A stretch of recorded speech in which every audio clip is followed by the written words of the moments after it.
Meet Boo Boo. Her impound number is 4802023, and Boo Boo is a 3-year-old female.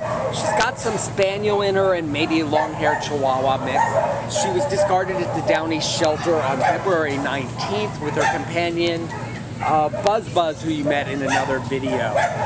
The reason stated was that her owners had such a fantastically busy life that they had no time to spend for their 12-pound dog. Now, Boo Boo walks okay on leash, but probably could use a little bit of a refresher course. She's got a medium energy level and a very warm disposition. She's a little bit frightened in the shelter environment, but she's very good with other dogs, and we think she'll be great with kids.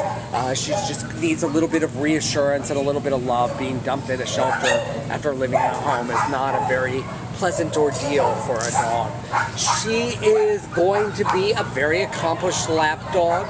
She loves her treats. She takes them gently. She's just a very sweet girl who's going to make an awesome lap dog and indoor companion for anyone in any living situation.